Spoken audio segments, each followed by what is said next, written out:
scheme I want to show you is scheme B. And it contemplates something that we don't know if that can happen or not. But the contemplation is that what if, it's a big question mark, but what if you were able to buy the land over here to the south? What would it look like?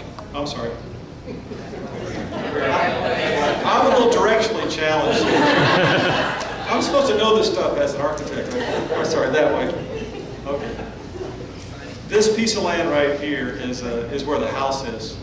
So our team, Ann and Jeff and Matthew and Eric and the rest of the team put on our thinking caps and said, well, if you bought this land, we'd probably put some parking over here so that it didn't go so deep into the site. It would allow you to salvage and save more of your green space for ball fields or stormwater detention or playgrounds.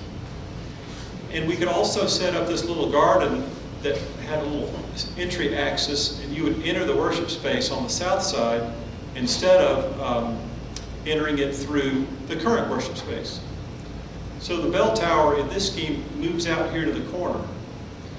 And you don't have any parking in the front over here, and the parking begins to wrap around more. We showed 443, and it's not that this scheme can't have as many as A. It can have exactly the same number if you want, but in working on the design, we tried to keep this ball field in the exact shape and configuration, which I'm sure has some flexibility to it. So you could certainly have 500 or more parking spaces if you needed it. Jessica's garden, Memorial Garden, still remains right here. The storage building remains in this location. Haunted house gets torn down. And the playground probably positions itself maybe over here next to the parking lot, or maybe over here in the corner. So we don't know that if you could ever acquire that land, but as architects and planners, it's our duty to try to think beyond what the current limitations are as part of a feasibility study. So the rest of scheme B looks like this as you zoom in. It's got a similar configuration, but it's different. It's different because the entry at narthex is right here on the south side. So you can pull up, drop your family off, and go in through this narthex, past the baptistry, into the worship space, or the nave. Then with the sanctuary, altar, tabernacle here, sacristy over here. And then the balcony in this plan is only along the back side. There's stairs here and here. The balcony would actually extend over some of this space in the back.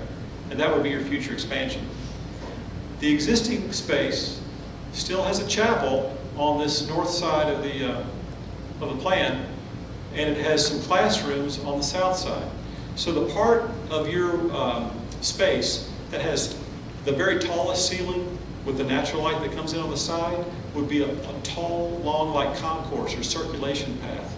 And it would be a really beautiful way to circulate as this spine down the middle axis of the plan to get to worship, chapel, Christian education, or this other lobby, which will still have this porte cochere and configuration just like it is now. So we're going to repurpose this in a little bit different way from scheme A. Office expansion is similar. This wing doesn't have to be quite as long because we were able to get a few of the classrooms in here. So you can see this expansion doesn't go quite as far to the north. Fellowship Hall expansion is the same. The plaza still would get pushed out closer to the street.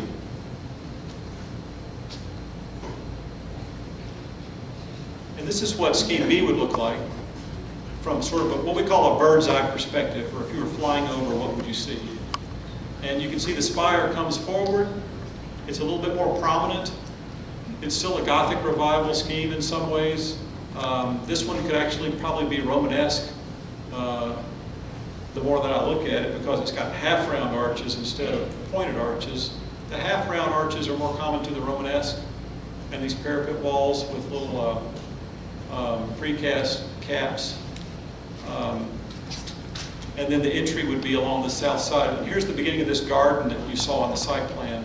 It would be a way for you to park and walk up to the church without walking through a whole lot of asphalt. And it would be a pretty